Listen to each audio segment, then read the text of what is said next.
We are preparing to live stream the meeting right now. It says meeting is now streaming live on YouTube. But which Oh, YouTube account? Is it the one with David Rittenhouse picture on it? the main one. Uh, That would be the or old the one. the David Rittenhouse one. Rittenhouse Astro account. Jake, you want to start us off? Okay, yep. Can everyone hear me, first of all? Yes. Okay, I'd like to Yes. welcome everybody to our Rittenhouse Astronomical Society public meeting for 8 November 2023. We're waiting for people to arrive. The meeting will start formally in just about 4 minutes now. So I'd like to welcome everyone. We've got a great guest speaker coming up today, Paul Bennett, who's working with the Hubble Space Telescope Science Institute and is specializing in globular clusters and Messier objects similar to the Milky Way galaxy.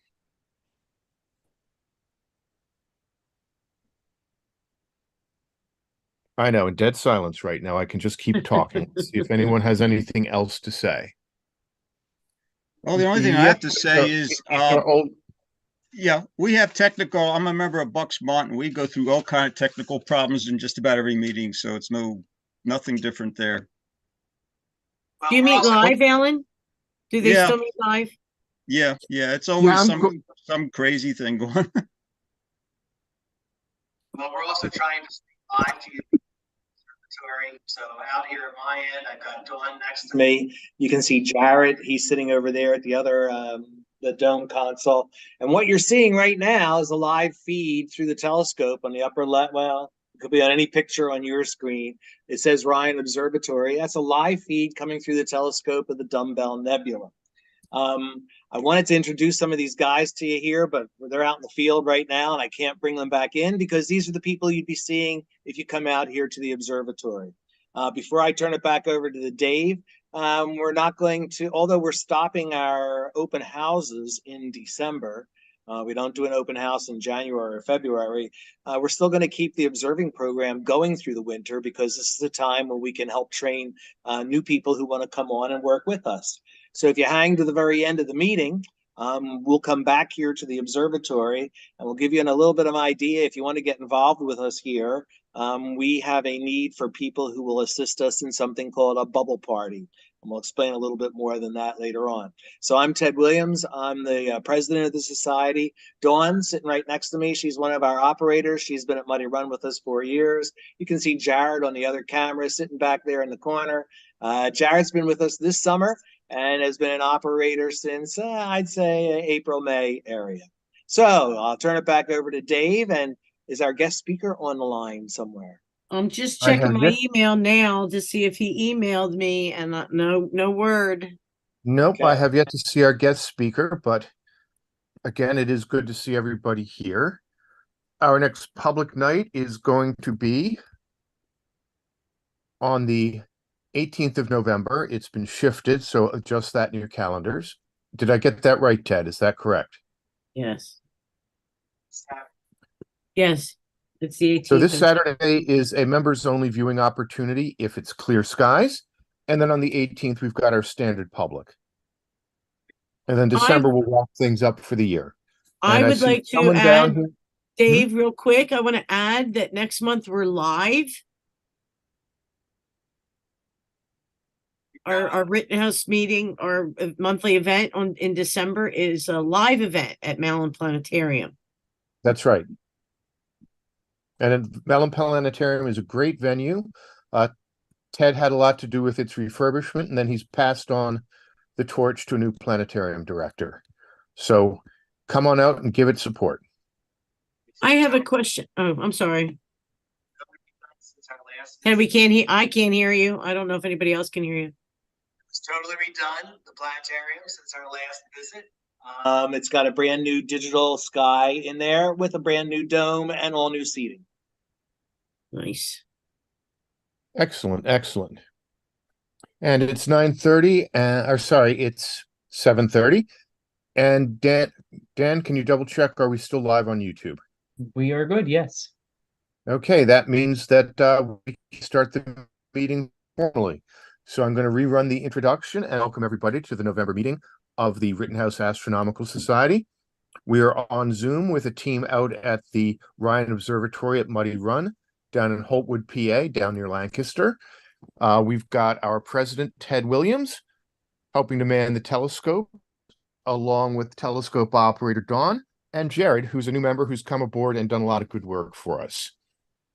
We've got Dan McCormick helping out and Vice President Denise Vaca with us today. And we're waiting for our guest speaker, Paul Bennett of the Hubble Space Telescope Science Institute, to come on and tell us about his reach with nebulas and star clusters. And hello, Ray, and hello, Ruth, and hello, everybody else. You know, we just need to have some background music for this. For those just joining us, this coming Saturday, starting at sundown, we will have a members observing event. Bring your own scopes and come out. It's clear skies only, so if the weather's not good, don't waste the gas to drive down. Our November meeting, public meeting at Ryan Observatory, has been shifted to the 18th of November, so make a note of that in your calendar. And then December will be live, as Ted just said, at the Malin Observatory. And it's a great facility, recently refurbished, and come out and support their new facility. And I'm seeing some very familiar faces coming on. Henry, Renee, Dwayne. Good to see you all. Now all we need is a speaker. Hi, Henry. If he I have a doesn't pop question. on in a minute or two, maybe we just start with things like the planet report. Yeah, but before that, I have a question. I have a membership question. Sure. Can people raise their hand or give me a thumbs up if you receive the meeting notice? Does it go to your, does it go to anybody's junk folder or anything like that? Okay, ever so far. Dave, you're muted. So David, do you get the meeting notice? David Brown, you're muted. Sorry. Yep. Fern. Hi, Fern. There he goes. Fern seems to be okay. Okay, David. Oh, there's Paul. Paul has just joined us. Welcome, Paul. Nice. Oh, hello. Sorry, I've been having a few tech issues. The link to join. You're the one didn't going work, for so a I've had to PhD, man. I have a PhD. It's just not in joining Zoom meetings. I'm sorry. The link did not work that I sent you. No, it just sent me to a page saying 404 page not found. Oh boy, yeah, we're having our own technical difficulties here as well. Hi, Paul. Thanks for coming to our meeting. Hello. I'm Denise. Yes, thank so you, we're Paul, the for ones joining us. We're all looking who forward were to it. talking to each other. Thank you. Yeah, you've been in contact with Denise, our vice president. Up in the upper, probably upper left corner is Ted Williams, our president. He's out in our dome at Ryan Observatory down in Holtwood, PA, Oh, with his exciting. assistants, Dawn Dawn and Jared. And I'm Dave Walker, secretary of the societies, and I've been tapped to host this meeting this weekend, or tonight. And we've got Okay. Al, so just wave behind me, Al. Oh, Yeah, Ted, you get garbled when you're far away from the microphone, so you may have to kind of lean in for us to hear you when you need to talk. That's Al behind us, just waving. Oh, He's hey, here. Al. That's Al Ryan just coming in. He is the brains and the motive force behind the Ryan Observatory. He got this whole project started about, what, 10 years ago, Al? Yeah, roughly 8 or 9 years ago. So without his efforts, Ted wouldn't be out there freezing tonight with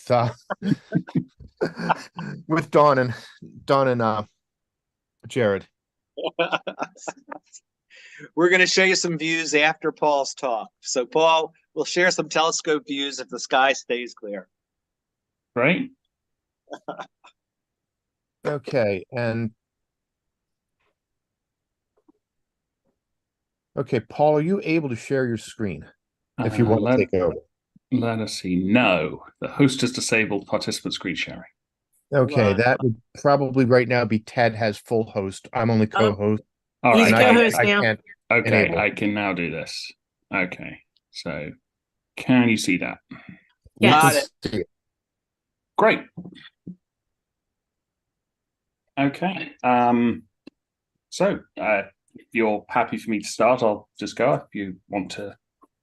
Paul, thank you floor for is yours, joining Dr. us Bennett. tonight. Yes. Yeah. All right. No, thank you. So thank you for having me.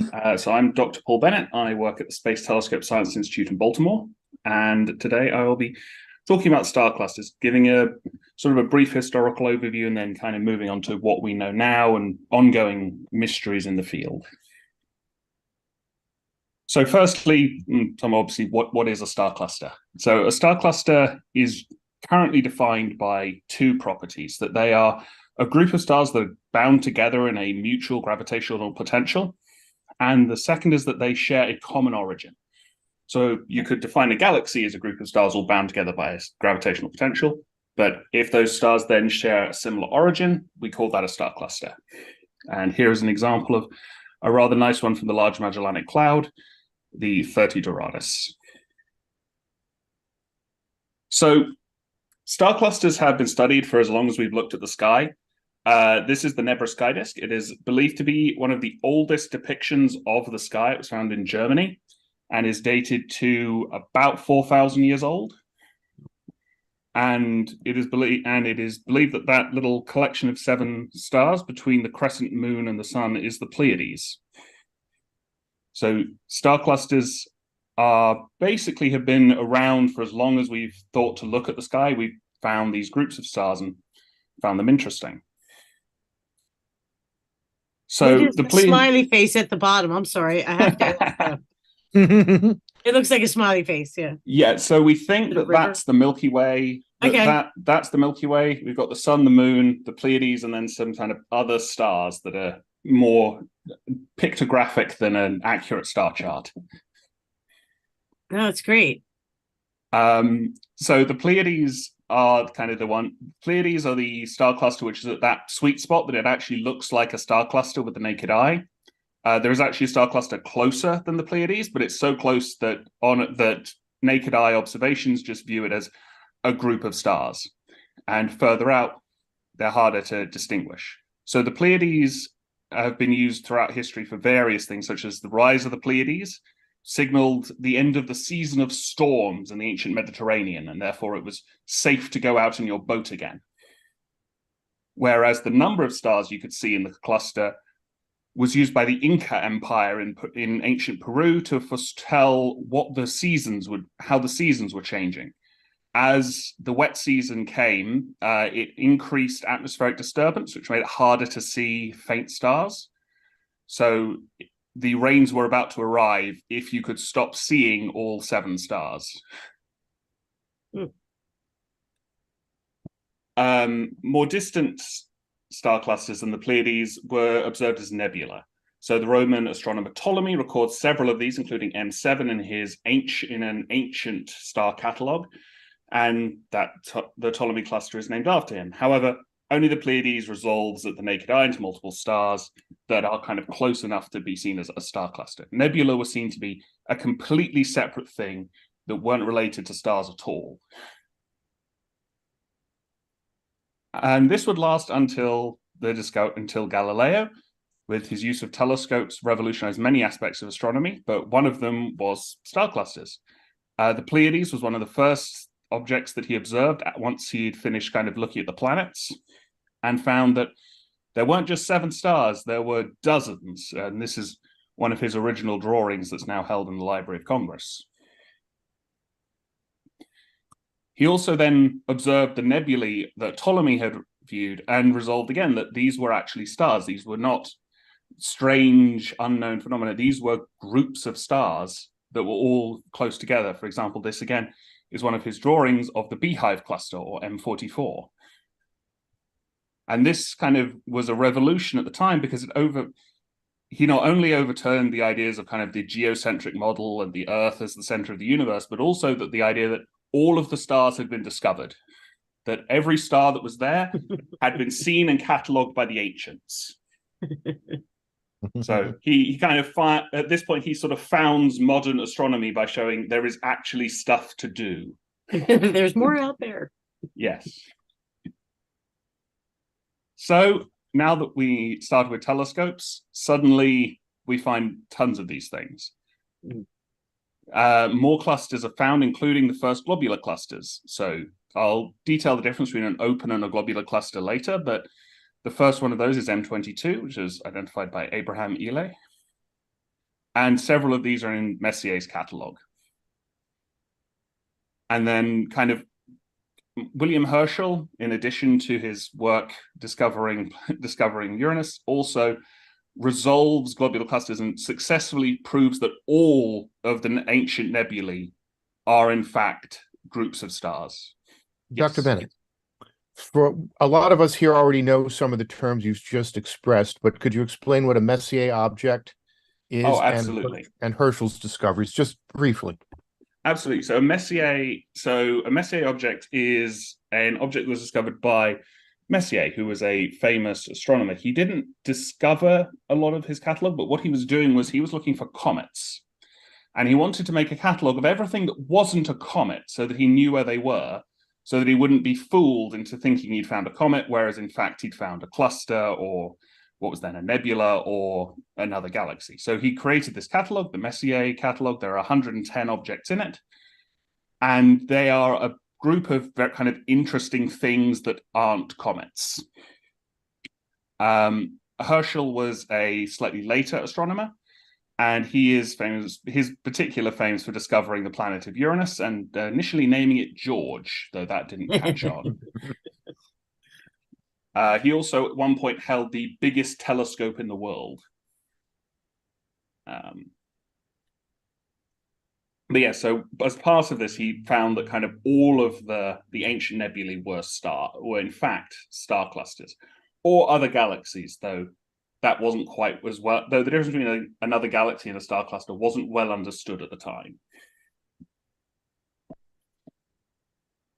But by the mid-20th century, hundreds of star clusters had been catalogued, and the distribution of these clusters was actually a key piece of evidence that the sun was not the center of the galaxy, which cemented the Copernican principle, the idea that we do not live anywhere special, that the sun is a normal star orbiting in a normal galaxy, and the Milky Way is in the local group of galaxies, which is a normal group of galaxies. So this was sort of the last thing of Earth is somewhere special in the universe. We also found at this point kind of the first extragalactic star clusters. They were located in the Magellanic Clouds and Andromeda, showing again that these galaxies are kind of like the Milky Way in that they have these kind of groups of stars. And therefore, star clusters are a ubiquitous feature of the universe. They're not some special Milky Way thing. As we then move further on through we come to space-based telescopes, such as Hubble and the new James Webb Space Telescope, which give us a lot more information about clusters than we could have found from the ground. So we've now catalogued thousands of clusters through the Milky Way and thousands across other galaxies. The most distant, well-studied star cluster is about 1 billion light years away now. And until a few years ago, that was the most distant, but now JWST has found lensed star clusters. So these are star clusters that we can't see directly, but we can kind of see them as light gets bent around massive galaxies, allowing us to see further as the universe acts as sort of a natural telescope. And Webb's been able to find things up to 9 billion light years away, utilizing these lenses.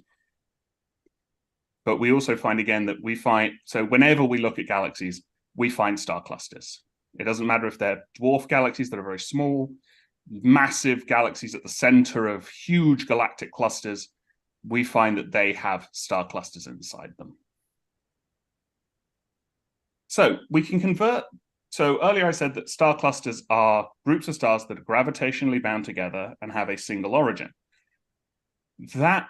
But we don't see that. We can't go back in time and see their origins. We also can't see gravity. We can see the effects of it, but we can't actively look at a thing and go, yes, this is what that's doing.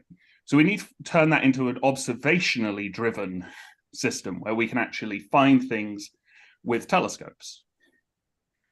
So the fact that they have a common origin means that these stars will be of the same age and the same chemical composition. So as we look at a star, we can tell its chemical composition by spectral lines. So we can see what kind of light comes out of that star. And it lets us figure out what's the chemistry that's going on in that star.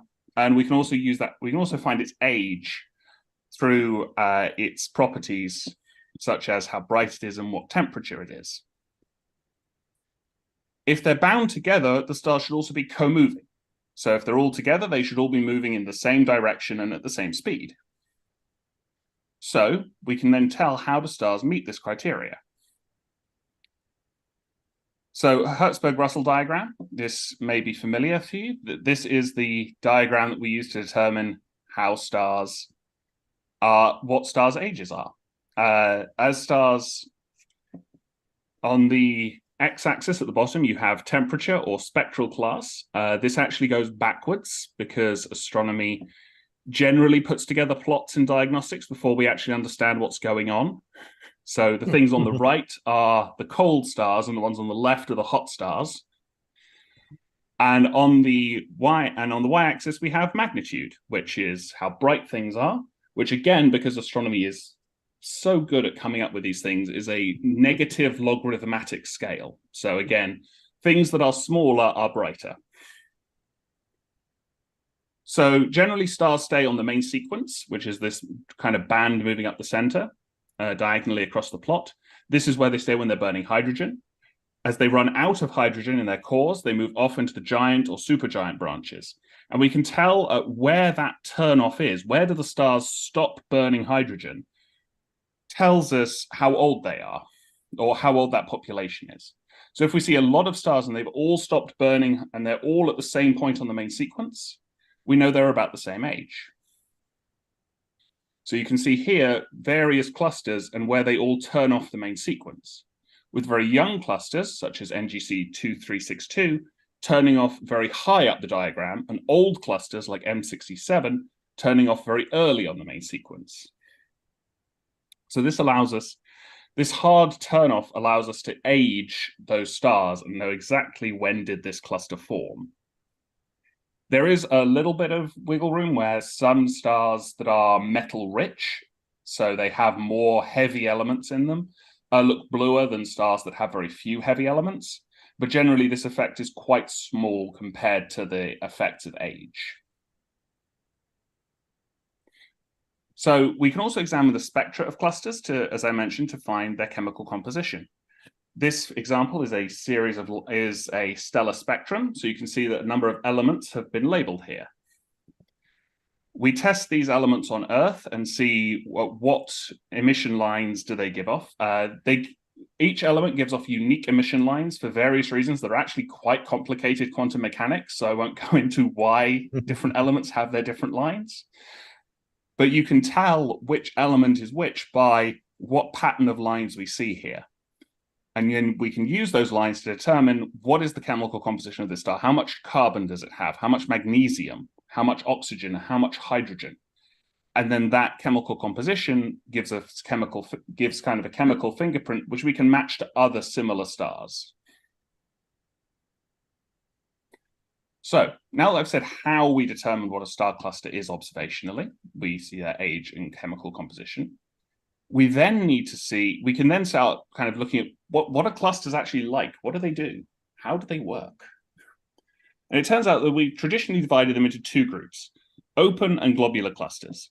Open clusters are clusters that lack self-gravity to hold together against the tidal forces of the Milky Way or other galaxies. So as over time, those clusters will be torn apart by the Milky Way's gravity and disperse into individual stars. Globular clusters, in contrast, are more massive and are actually gravitationally bound together and will hold together against gravitational forces trying to pull them apart for longer than the age of the universe. And they will continue to hold together for tens of billions of years in the future. So these two cluster types actually look very different beyond this kind of initial difference of kind of mass. So you can see here an example of an open cluster and a globular cluster. And you can see the globular cluster is a lot bigger. There are a lot more stars compared to the open cluster. But there are other differences as well. Open clusters tend to be young because if they get old, they kind of disintegrate, whereas globular clusters are all universally old. And that isn't necessarily obvious because just because something can hold together for a long time doesn't mean that there shouldn't be young versions of it. So the fact that we don't see young globular clusters is interesting. We also find them in different locations. Open clusters are always found in the disk of the galaxy, whereas globular clusters are found in both the disk and the halo, which I'll go into in the next slide. Open clusters are a few thousand stars, whereas globular clusters are a few million, so they are substantially larger. We also find that open clusters all orbit in the same direction. They orbit with the disk of the galaxy. Whereas globular clusters, some of them orbit with the disk, but others orbit backwards and are in retrograde. We also find that open clusters often still have elements of gas clouds attached to them, so they still have this sort of giant hydrogen envelope around them. Whereas in globular clusters, we see none of them that still have any kind of loose gas. Everything has already been kind of condensed into stars. So just to go over where we find these things, this is the Milky Way galaxy, an artist's impression, obviously. We can't get pretty pictures like this of the Milky Way itself. So you can see we have the bulge, the disk, and the stellar halo.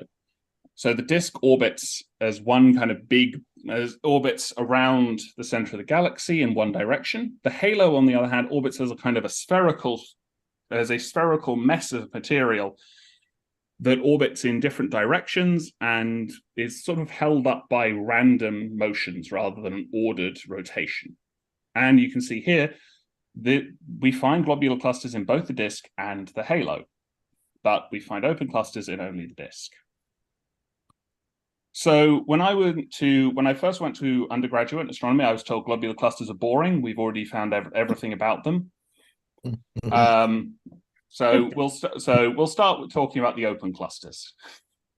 So open clusters are found throughout the disk of the Milky Way and other spiral galaxies, such as Andromeda. They're formed by the gravitational collapse of molecular hydrogen clouds. So you have a big cloud of hydrogen, it collapses under its own gravity, and that gravitational collapse causes star formation. So exactly what triggers a gas cloud to collapse down is not particularly well understood. And it can range from the idea of density waves traveling through the spiral arms of our galaxy, nearby supernova causing compression, or a galactic tides effect, where different parts of the galaxy's gravitational field get momentarily stronger and collapse those clouds. As the cloud collapses, dense pockets inside the gas cloud collapse faster, producing protostars. As protostars collapse, they produce fusion, becoming true stars, spitting out energy into that gas cloud. At this stage, it's called what we call an obscured cluster, because using telescopes that are looking at optical, you really can't see any of these protostars because the surrounding gas cloud obscures them. However, with infrared telescopes, we can actually look through that gas cloud and see those stars forming. As the cloud collapses into the dip around stars, the gas that's caught particularly close to those stars will actually collapse into a protoplanetary disk, which will then itself gravitationally collapse into planets. If we were to go back 4.5 billion years, this would be the process that caused Earth to be formed. As the sun formed out of an open cluster. As stars form, the most massive stars begin to produce ultraviolet light. Now, ultraviolet light heats that gas, preventing further collapse and kind of acting as a brake on that star formation. As the most massive stars then die, they explode in violent supernova, which throw a lot of energy into that surrounding gas. And that gas is actually pushed away from the stars by those supernova explosions. So as stars form, the very biggest stars rapidly age and die, blasting away the gas, preventing future star formation. This means that in our galaxy, the collapse of a gas cloud leads to about 10% of that gas becoming stars, and the other 90% is blown out by supernova back into the interstellar medium that permeates our galaxy, where it'll mix with other gas and eventually form another gas cloud and form into stars some later time. As the gas cloud dissipates, however, it removes 90% of the mass. So suddenly this gravitationally bound group of things suddenly loses 90% of the mass that was holding it together. So without this extra mass, it begins to be unable to hold on to the fastest moving stars or the stars that are kind of near the edge of the cluster, and they move out into the galaxy as a whole. As those stars escape, the mass decreases further, and you end up with a runaway cycle of losing stars, meaning your mass falls, which means you lose more stars. This process is called evaporation, and open clusters evaporate over the scale of about a few 100 million years to go from forming stars to the very core of that cluster disintegrates. As an example, this is NGC 2682, an open cluster that is on the verge of its final evaporation, containing only a few dozen stars that we can still see. So if we look at the Pleiades, we can see that this is it in current observations. It is an open cluster about 150 light years from Earth, it is about 120 million years old, so it's just coming to the end of its star formation process and is about to enter its evaporation process. So it's about halfway through its expected lifespan as a cluster. And we find that the Seven Sisters of Antiquity are joined by over 1,000 confirmed star members now. And this will likely increase to about 3,000 as our telescopes get better. So we can kind of detect the gravitational influence, even if we can't see the light of these stars. So, as I mentioned, the sun was formed a long time ago in an open cluster. So our parent cluster evaporated over 4 billion years ago. And the sun has completed over 20 orbits around the center of our galaxy since its formation. So our sibling stars are likely scattered across the entire Milky Way galaxy. However, we have actually found one. This is the star chart for HD 162826, which has a very catchy name. But it is actually a stellar sibling. It has a chemical analysis that is identical to that of our sun, and it is an identical age to our own sun. And if we examine its motion, it is consistent with being our stellar sibling. So it's actually, as you can see here, it's in the constellation of Hercules, just kind of along one of Hercules' arms. It has an apparent magnitude of 6.6, so it's not a naked eye object, but you don't need a very powerful telescope to go see it. But that is, and at the moment, that is our only confirmed solar sibling. But there should be, a few thousand throughout our galaxy. But our galaxy has 100 billion stars. The fact that we've even been able to find one of the 5,000 we were born with is actually quite impressive. So I mentioned earlier the globular clusters were apparently boring and we'd solved it all. Turns out that was my intro to astronomy professor was quite wrong about that. Yeah. Mm-hmm. So globular clusters are also formed from the collapse of molecular hydrogen clouds. However, these clouds are factors of 100 larger than the ones that form open clusters. This additional collapse means that they retain more of their mass against the pressure of supernovas, and therefore they're more efficient at converting that gas into stars. While they will eventually drive out that gas, much more of the gas cloud becomes stars by the time it's finished. They also undergo evaporation, but because they have a lot more mass and so their first gas cloud was larger and they retained more of it, means that evaporation settles into an equilibrium. Instead of disintegrating, globular clusters settle into a system where they remove the very highest velocity stars, but most of the stars retain in this very dense central core region that will then survive for tens of billions of years. So we are lucky that our sun was born in an open cluster, not a globular cluster, because the higher stellar densities mean that any planets formed in a globular cluster are long since ejected from their parent stars. There are almost certainly no stable solar systems inside a globular cluster. While there may be rogue planets just kind of zooming through space, there will be none that are, there will be no stars that are no stars that have a life-bearing planet around them. Interesting. So, as I mentioned, globular clusters are all universally old. This means that the conditions to form globular clusters no longer exist within the Milky Way galaxy. There are several theories as to why we don't form new globular clusters, but we don't really know. Some of them are that every gas cloud that was big enough has already been used, that they simply don't exist anymore. Another is that gas clouds collapse earlier as the early Milky Way was a lot smaller than the existing one. So perhaps the tidal forces that cause collapse in clouds were weaker, and therefore clouds could grow bigger before their tides pushed them over into collapse. Another idea is that metals are responsible, that as you increase the amount of heavy elements, you change the chemistry of those clouds and make it easier for them to cool and dissipate heat. This means that because they're colder, they collapse more easily. Whereas in the early universe, low metal clouds would have been more resistant to that collapse because of their own inherent heat.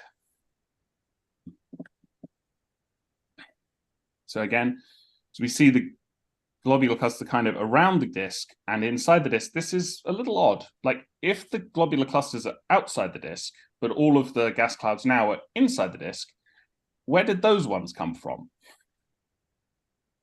So because we have these two types, we actually find that globular clusters are in both areas. We have disk clusters that orbit like the Milky Way stellar disk. They actually look like just really, really big open clusters.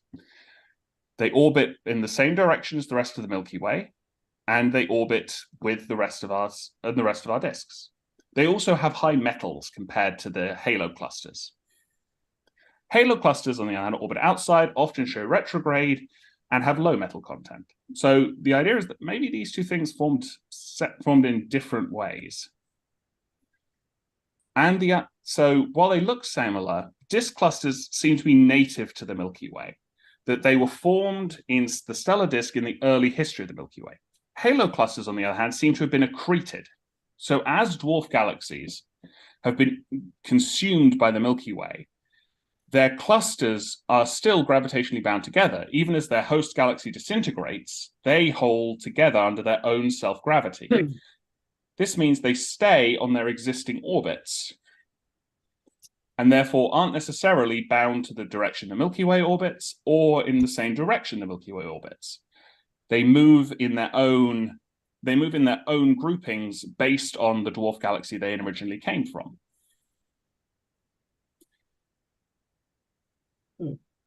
So we do see some evidence of this as the Milky Way's current crop of dwarf galaxies does have globular clusters.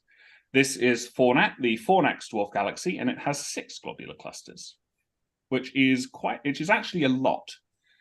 Fornax is the most rich of the Milky Way satellites other than the LMC, which is unusual because the SMC is a lot bigger, but only has 1 globular cluster.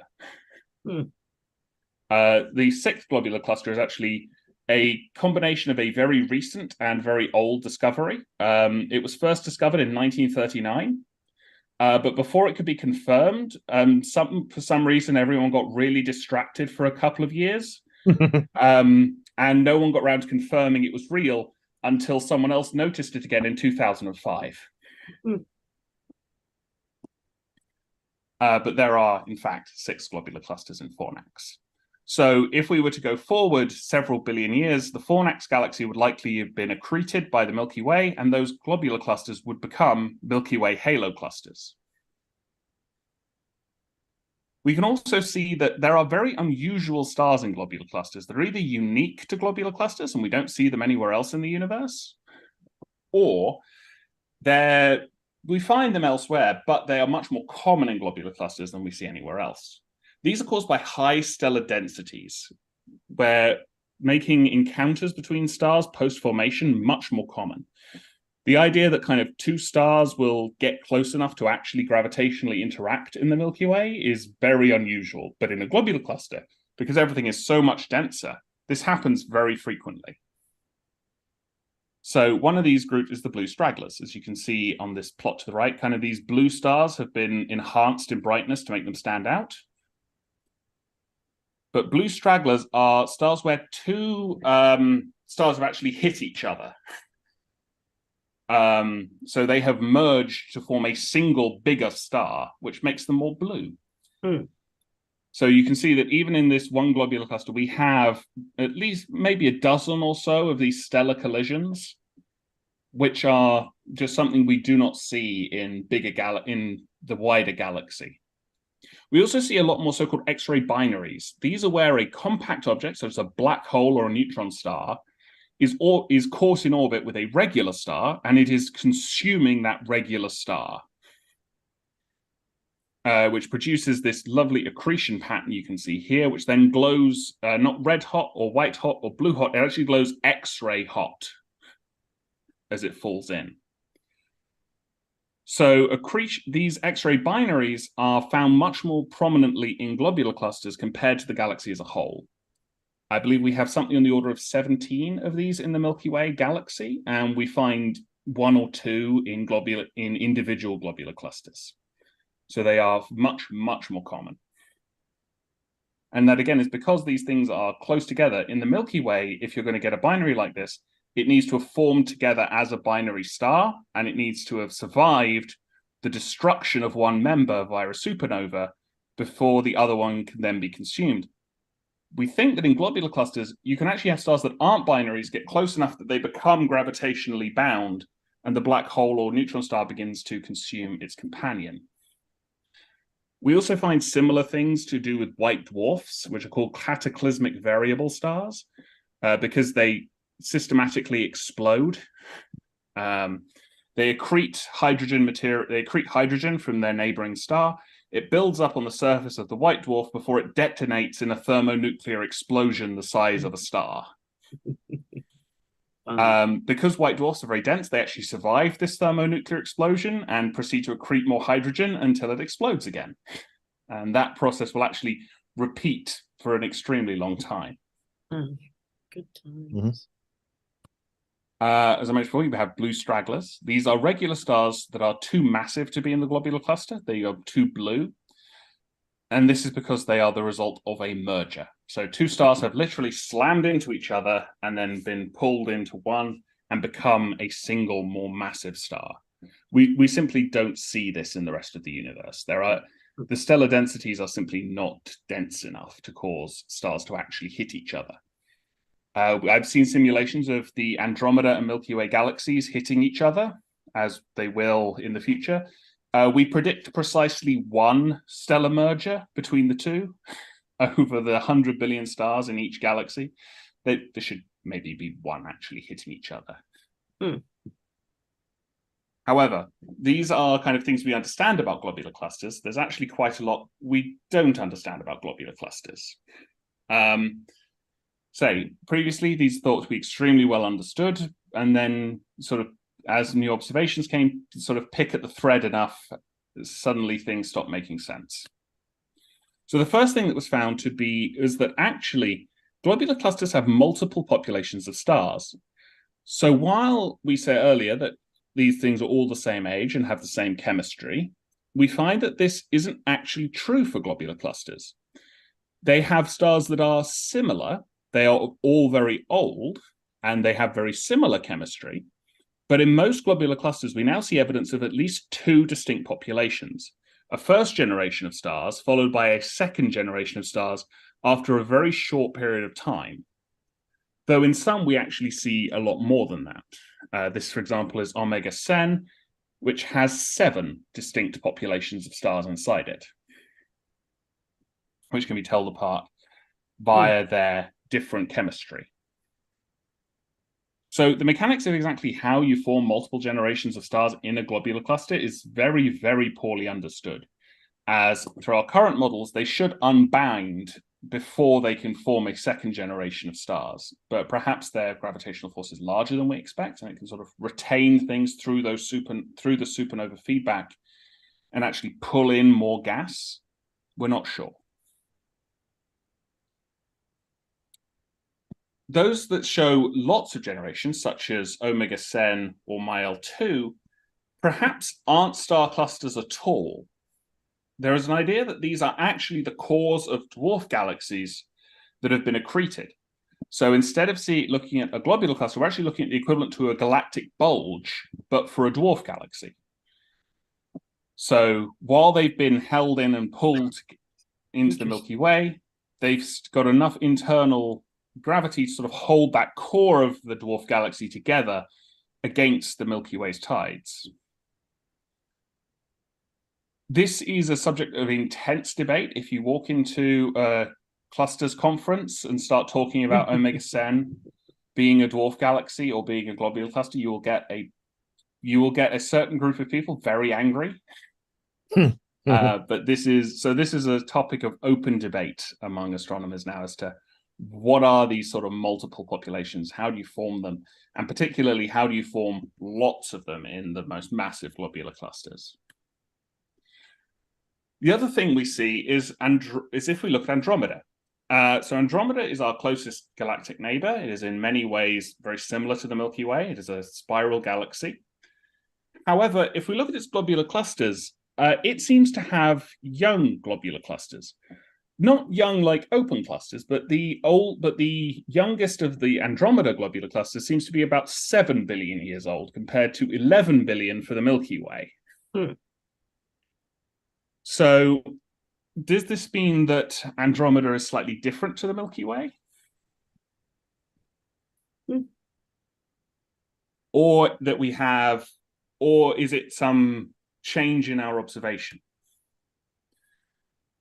Other spiral galaxies also show intermediate age clusters. So is it that the Milky Way is unusual? Are we just weird for not having these sort of younger globular clusters? Or is it a result of an error in our observations? Interesting. Another thing that's come up recently is so-called ultra-diffuse galaxies. So these are galaxies which are the size of a Milky Way. For example, here is a ultra-diffuse galaxy compared to sort of a regular dwarf and some regular massive galaxies. And you can see that there are about the same number of stars as there are in the little galaxy, but it's the size of the more massive ones. In spite of this, they actually seem to show the same number of globular clusters as the big galaxies. So why are they so good at forming globular clusters, but so bad at forming kind of the regular stars of a galaxy as we would? So this is another aspect where we really don't understand how globular clusters form, and that's beginning to become a larger issue as we search out and find weird objects in our universe. And finally, we talk about the Large Magellanic Cloud. So the Large Magellanic Cloud has very young globular clusters. It has globular clusters that are still actively forming. The Large Magellanic Cloud has old clusters similar to the Milky Way, but it also has very young clusters. So exactly why do these things continue to form in the Large Magellanic Cloud, but they don't form in the Milky Way at all? And they formed in Andromeda for a bit longer, but they're not forming now, is an open question as to, again, really, how are these things forming and how do they work? We've also shown that recently the young and old globular clusters of the Large Magellanic Cloud are all disk clusters. The LMC has no halo clusters, which is also an interesting question as to why is that the case? Does that mean the LMC hasn't accreted any young dwarf galaxies? We don't know. So, open question of globular clusters. We don't know how did they form and why don't they form in the Milky Way anymore? What can they tell us about the early universe when they formed? Why do globular clusters in ultra-diffuse galaxies seem similar to those in more regular galaxies when the galaxies themselves look so different? And is the Milky Way unusual? Is the Copernican principle hold up? Or is the Milky Way kind of unusual in some ways? That's something we'll need to work going forward. So I'll leave up my summary slide here and open the floor to any questions. Thank you, Dr. Bennett. That was wonderful.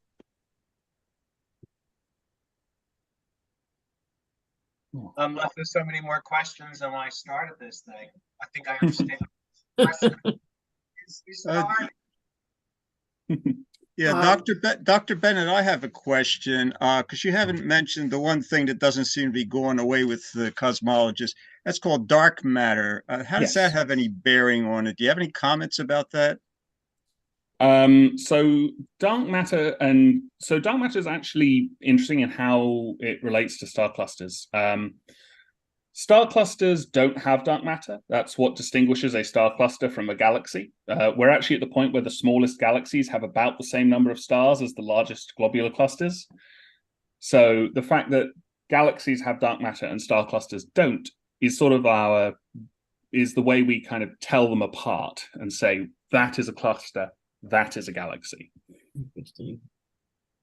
Dr. Bennett, where do these UCDs figure in with regards to the galaxy clusters in terms of physical properties, spectral analysis, locations of where they're located in or outside of galaxies?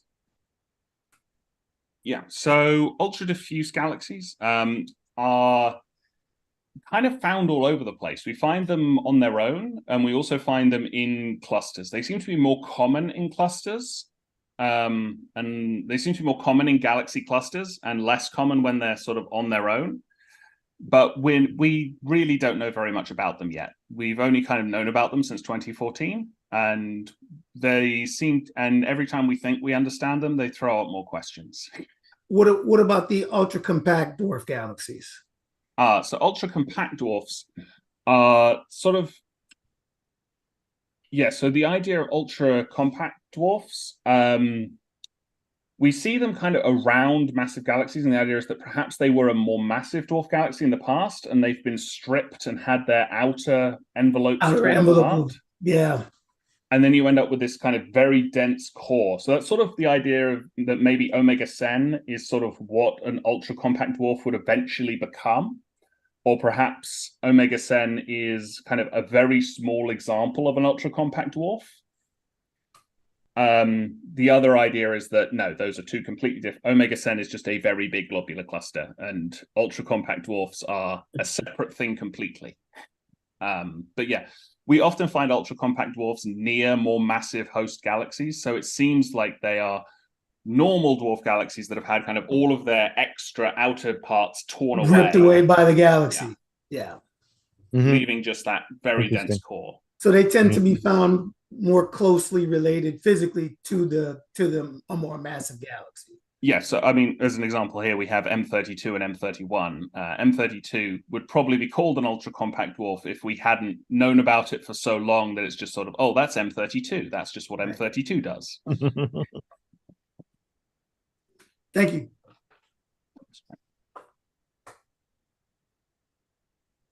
I would like to say one thank you. I know a lot of us really like observing globular clusters. I know I do.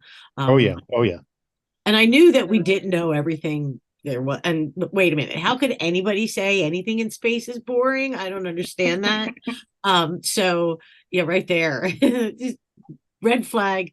But yeah, I knew we didn't know everything about globular clusters, but my eyes are really open that we really don't know everything there is, and there's all these different subcategories of them as well, which is totally new to me. So, thank you for the education. Yeah, it's something that I think a lot of people in our group, our membership, we really like globular clusters. So. They are an excellent object. I say globular clusters, they do look spectacular through scopes. On observing nights, they are a crowd pleaser. Yeah, they are definitely the wow factor. In the Baltimore area. Paul, yes. Are you in the Baltimore area? Yes, I am. So we have probably the ultimate binocular telescope for viewing those globular clusters. I'd like to throw an invitation out to you and say, hey, you'd like to come up for a private tour. We have the world's largest binocular telescope, and our director says that the most stunning views are the globular clusters. Sure. Sounds interesting. with Yeah. two eyes looking at the cluster, it fools you into thinking you're seeing almost a three-dimensional image. Okay. Oh, And sounds we're very pretty interesting. close to you in Maryland. Yeah, Yeah. we're in Holtwood. We're just below Lancaster, where we're at right now. So you Okay, should come yeah. out here sometime and avail yourself of our binocular telescope. Honestly, I think it might blow your mind taking a look through the scope at one of these. Thank you. Thank you, Dr. Bennett. Oh, so thank you for having me, and thank you for the invitation. I'll inquire as to availability. Okay. Well, very good. Thank you very much. If anyone has questions, they can put them in the chat, and I guess I can always email you, Paul, if that's Absolutely, okay. that's fine. Great, thank you. I will stop sharing them. So that... Wonderful. Yes, thank you. And excellent. And now we come to the point where we just have a couple things. Since we're still ahead of time, we can do the planet report with our Vice President, Denise Vaca, if she's ready. I'm ready. Fire Hi, away, everybody. Denise. Thanks for coming out. I'm going to do a quick planet report.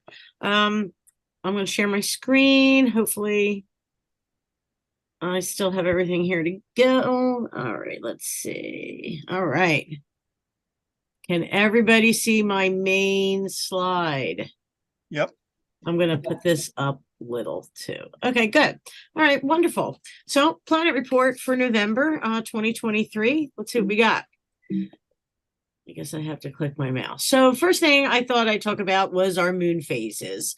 We just came off of a full moon not too long ago. We had an eclipse. A bunch of stuff happened in around that in October, and now we're headed for our new phase. We're waning right now, so we're heading into a new moon, which is in a couple of days, and the moon's going to be playing a treat with the planet Venus in the morning. And Venus and Jupiter are prime things to look at in the evening and the morning. We just had opposition with Jupiter, which means it's up all night long now. So if you're at that sweet spot, not only can you see Jupiter in the sky, but if you're up early enough in the morning, you'll actually be able to see Venus. And you don't have to get up too early because Venus, unless you stay up late like me, Venus rises a couple of hours before the sun. So you do have a great opportunity to see both planets in the sky at the same time on opposite sides of the sky, unlike not that long ago when the two planets were in conjunction in the sky and we saw them together. So I think this is a kind of fun treat.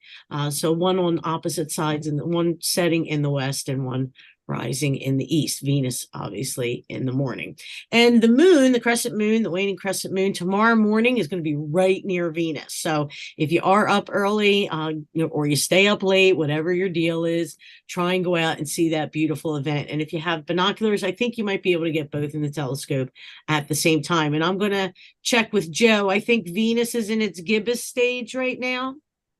I'm sure Joe. I believe so. Okay. I've been following ultra closely lately. I have to take a break after watching it for a year. I get it. And I think they'll fit very easily in binoculars. I just look at it like less than a degree apart. The moon and Venus. So yeah. So for the next couple of mornings, you have that crescent moon and Venus in the morning sky. So it should make for a great commute if you're driving. It's always, I always feel like I'm going to get an accident because I'm looking at things in the sky, but I don't think you're going to be able to miss it. So as long as the skies are clear and you're up with the sun, don't forget to check that out. So the other planet is Jupiter. To get the UFO report.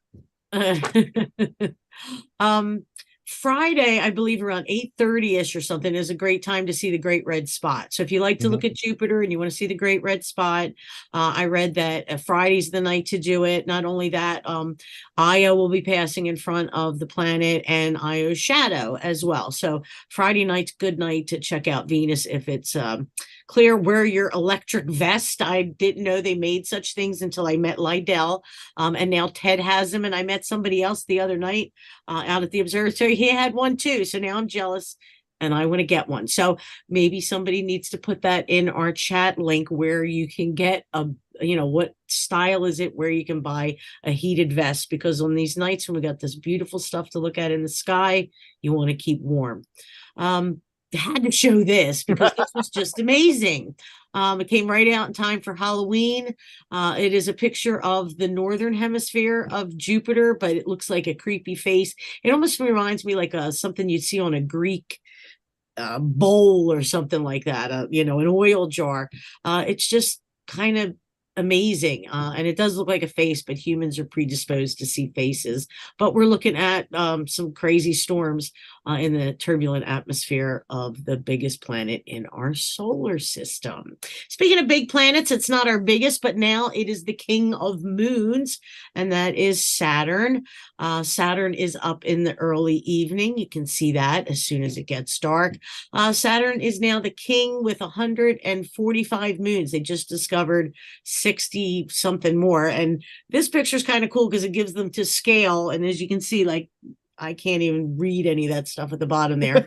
But 145 moons, pretty cool. So Saturn has the most. It's kind of fun when you teach kids. They still think there's 60 moons around Saturn and like 18 around Jupiter because the textbooks are so old. But they understand, because they understand technology, that as our technology gets better, we're getting better images out there. We're finding new stuff, and we're adapting our science to change with the time. So you can see a couple of Saturn's moons. I know through the binocular telescope, we saw 3 or 4 moons of Saturn, which I've never seen before. I've always seen just one. So there you go. Something to look at when you're looking at Saturn. And Saturn's in an interesting area of the sky. And they're talking about this a lot. I don't know why. But when I started thinking about it and I saw this slide in a video, I thought, yeah, that's true. It is the sea of the sky right here. You have all these constellations that have something to do with water, and a lot of them are pretty dim. So Saturn does stand out among this kind of watery area with, Pisces and Cetus, Capricornus, Delphinus, the southern fish, Pisces australis, and Eridanus, the river. Kind of makes sense that that's the sea, or the watery sky, and Saturn is right amongst them. And we did find out that some of Saturn's moons have water in it. So there you go. Not to mention moons of Jupiter, like Europa, where we will be sending the Europa Clipper next year. And do a Google search, because I didn't have the website, but you can send your name to be written on that spacecraft. So it's like, I think it's something like a Europa message in a bottle, and you can put your name on that spacecraft, which is cool. And I always put that in my, and just don't give them the address in case they find life. It'll come back and get you. Well, we're already out there with, the plaque and everything. It tells them where we are and what we look like, and we're nice and squishy.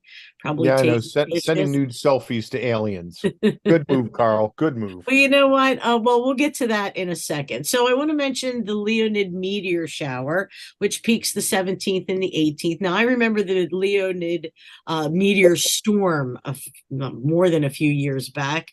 And there were hundreds of meteors an hour. We're not going to see that, but we're going to have a good chance to see 15 to 20 meteors an hour if you're under dark skies. We don't really have a moon. It'll be like first quarter moon, so the moon will be setting earlier. And it's something that we can talk about, and hopefully maybe see a meteor or two out at the observatory Saturday night during the open house. And, meteor showers happen because the Earth is going around the sun, and we kind of pass through leftover dirt of a comet. I think it's Tempel-Tuttle is the one for the Leonids. And these are really long meteors, and they're very bright when you see them. So try and get to a dark location. I took this from What's Up at NASA, I think is this little video. Yeah, 10 to 15 meteors an hour under clear, dark skies. Leo rises kind of late, but you can see meteors anytime. But it is kind of good to see them in the early morning hours. That's always kind of fun. But you do need a clear sky, some hot chocolate, and a blanket, and a friend is always nice for meteors. Yes, and for the new people out there, both regarding meteors and satellites going overhead, they'll tell you when the best time to see them is, especially with meteor showers. But anytime during the meteor shower period, there will be something, even if it's not at the peak. So That's right. And I don't want to get up at 4 a.m. to watch a meteor shower in the freezing cold. Go out after dinner, like Denise said, get your hot chocolate, look to the east, and just scan the sky. You'll see something overhead. And you can see meteors any night. I mean, it doesn't have to Yeah. be a meteor shower either. I mean, there's stuff up there. Dave and I were talking earlier about the glove that's still orbiting the Earth. We were wondering if it's still orbited or did it burn up yet, like the tool bag that was just left up there.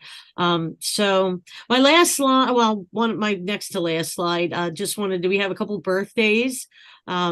It was Edmund Halley's birthday today. Halley's Comet, all that, since we're talking about meteors.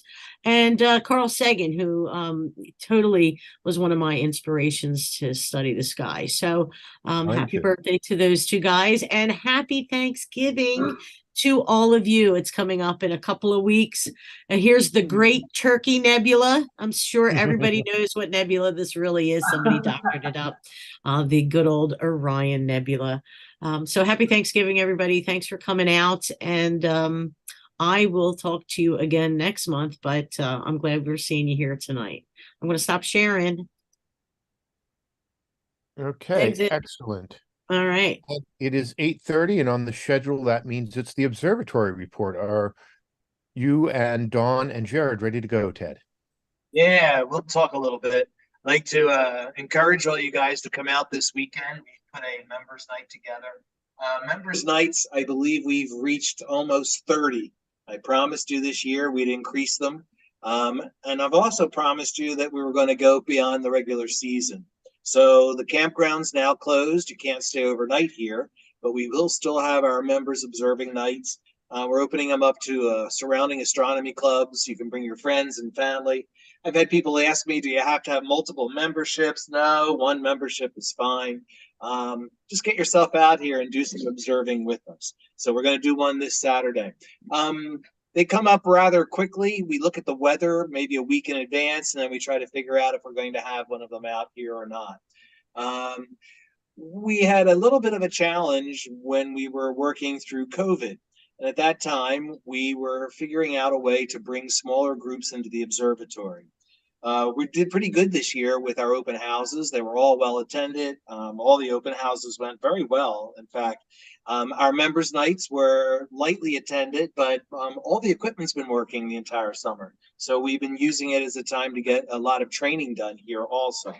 But one of the needs that we have not met are requests that we get for people who would like to bring a small group to the observatory. We were going to do that on a donation basis. And back during COVID, we dreamed up an idea called a solar bubble party. The idea was, when the COVID virus was about, that you could bring people that were within their own safe bubble, their own safe household. We thought we would take private groups up to about 10, and we nicknamed them solar bubble or bubble parties. Well, we only pulled off a couple of those during COVID. And then after that, with key issues and stuff getting into the visitor center, we weren't able to pull off as many.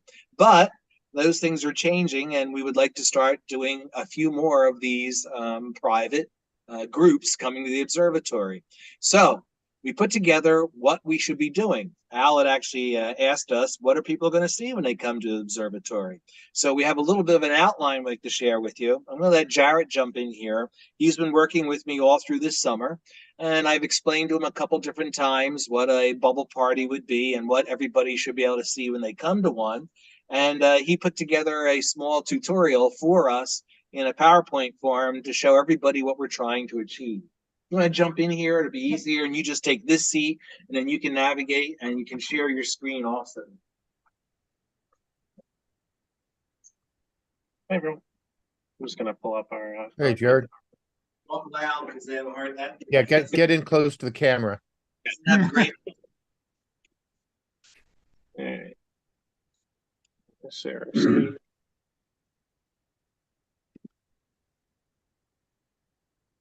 Ted's count should already automatically be able to share screen. There we go. Yeah, got it.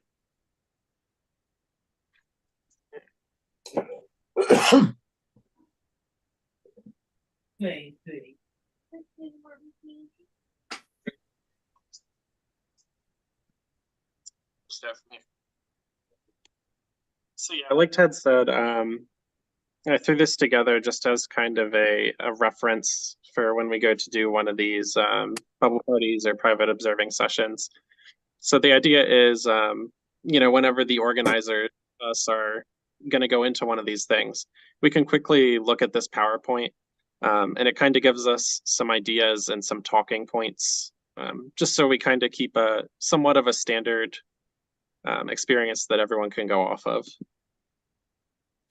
So just a few precursors to kind of this whole thing. The idea was that it would be somewhere around 75 minutes, and we would be utilizing Dome 1. It would be, a private small group somewhere between like 5 to 10-ish people. Jared? It ages event. Jared, let Yep. people know what the difference between Dome 1 and Dome 2 is. Okay, yeah. So there's two domes. Dome 1 has the C14. It's primarily set up for visual observing, but we can put a camera in it, which we're actually doing tonight. Dome 2, right next door, is always set up for astrophotography. So yeah, that's the main difference. Moving on to our next slide. This is kind of our introduction slide. This is what we would look to go off of as people are arriving to the observatory and once they first get in the door. So we would want to, go over all of these things with the group, make sure they use the bathrooms, and then, take pictures of the telescope and all that sort of stuff at the start so that they can then put their phones away. And start to get dark adapted, which is going to be more important as they go on throughout the night to see dimmer and dimmer objects. We would go over safety, making sure they're out of the way for moving the scope and, things like the lights and trip hazards and the ladder and all that sort of stuff that's in here. And then we would talk a little bit about some of the equipment and maybe some of the basic functions of what a telescope does. And then I'm not going to go through super detailed on these slides from here. But the idea would be that we go through kind of all the different types of celestial objects. So they would see a double star, an open cluster, a globular cluster, a galaxy, a nebula, a planet, and the moon if it's up. So for each of those targets, there's a slide here with different talking points that you could start with. And then there's also some example targets. So obviously throughout the year, there's going to be different targets up in the sky. These are just some of the ones that you would be able to pick. I also kind of highlighted in yellow some of the more interactive talking points that I think would be the most interesting, that we've seen people get more invested in as a small group. So things like allowing them to use the hand remote to kind of slide into and see a cluster, as opposed to just walking up and looking at it. They usually get a lot more excited if they kind of see the cluster move into view. So stuff like that. Nothing like hands-on. Yeah, exactly. So yeah, those are all the different slides. Again, just different examples and talking points, kind of the same format the whole way through. But that's the basic idea. Does anyone have any questions about it? So the whole idea is to get everybody to get the same experience as they're coming through. And what we're going to do is we're going to take each one of these PowerPoints and we'll put them on the Dome computers. That way, if you come in here and you want to review it with us, this is really what we're looking for the people who are helping us assist in the Dome. So you got to be able to know a little bit about double stars or stars of color. Got to know a little bit now. Just attending tonight, you got your bit on globular clusters together, open clusters of stars. Each one of them are just sites that we're touring them through the galaxy. We're trying to get the experience down to be about 70 to 75 minutes. And again, we're looking for groups of about 8 to 10 people to run through the domes. So if you're interested in doing something like this with us, we can give you a little bit of the background that you need to know. We can give you a little bit of help with what's up there in the sky. You'd never have to do one of these on your own with a group of people. What we'll do is we'll have people who are trained to do it, and we are looking for you to double up with those of us who are here already to help out with the tour in the Dome. So that's the whole idea of a bubble party. So if you can unshare the screen there for a second. Yep. And I thought we'd take a moment. Go ahead. I'm going to jump in here. I thought we'd take a moment. So we have cloud cover coming overhead. We have bands of clouds going over us, but we can try a couple things. The one screen that you're seeing where it says Ryan Observatory, I don't know if you guys, how do I pin that? Any ideas? I'm going to pin it so everybody should see it. You going Okay. after a dumbbell, Okay, Ted? yeah, Denise should be able to pin it. I don't have that option right. Oh, wait, I do. Is it pinned? I It's pinned pinned. it. So hopefully everybody's seeing it. No, Okay. we're not seeing it. No?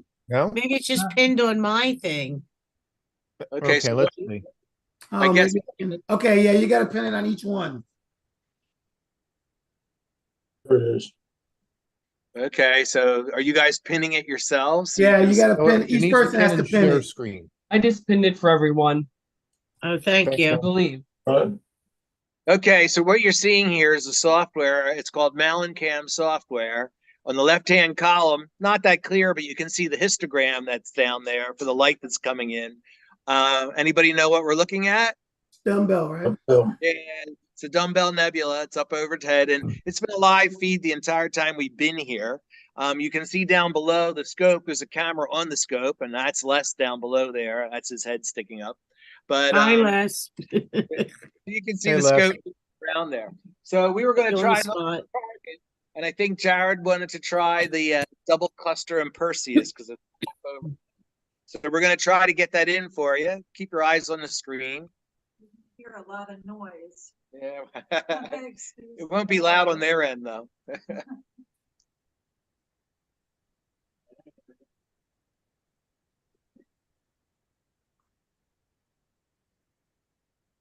So in the picture, you can see the domes moving around. We're slewing around. We're flipping the meridian actually, because we're on the other side of the meridian right now. Domes looking around towards the northeast sky. So the dome and the telescope are automated to each other. The dome seems to have found its location first.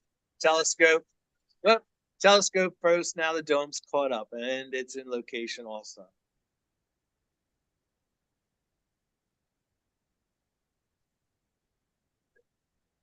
Oh, we're seeing it. We're close. We told it to go to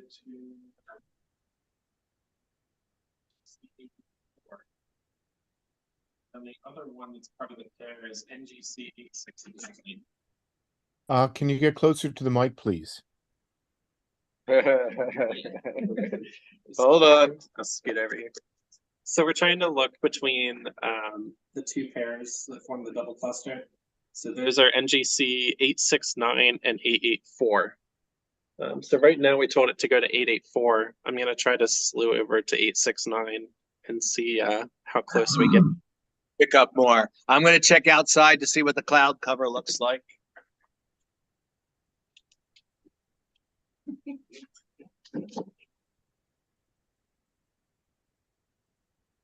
Clear in that area.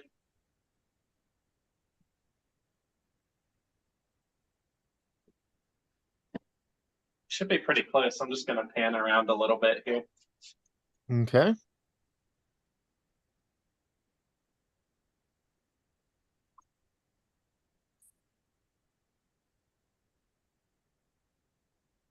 There we are. Now we're pulling into it. I'm recognizing the This path. looks familiar. Yeah.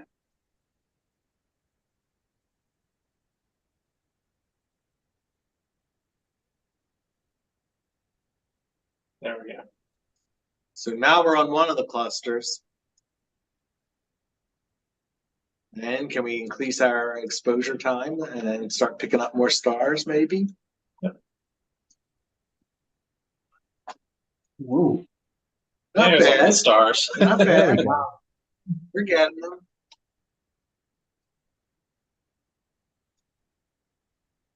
Now, what we were hoping to do, and we don't know if you can see this, Jared, give it a little jog again. What we've started noticing when we're going through these clusters is that when we smear the cluster, you start to see a little bit more of the color. And I don't know if we're going to be getting a lot of color through your monitors at your end. Actually, No, I haven't seen color yet. Okay. I'll switch this over to color, but it's Okay. probably different. Oh, there's color. Okay, now we're getting some color. Let's do a white balance. Yeah, I think before it was in grayscale. Yep. And I'm sorry, we're on the double cluster in Perseus. Is that what we were doing? Yes, but we're probably only seeing one of the clusters. One of them, yeah. And Yeah, Ted, so- can you refresh our memories of the difference between the double cluster Perseus and the Alpha Persei Association, which is a great name for a band? I think Associated Blue Stragglers is a great name for a band. Yeah. Associated stars is a lot different than a cluster. Associations are much, much larger, and they tend to be stars that are not gravitationally bound to each other, but they're moving together through space. So stellar associations are like the grandest of clusters, but there's no gravity holding them together, really. Like the Big Dipper? Right. Well, wait. Big Dipper. Because they're all moving together, I They're not all think. moving the same way. And I even think during Dr. Bennett's talk, that was one he might have been referring to. Remember, he said there was only one cluster closer, and I was thinking, and he said it wouldn't look like a cluster.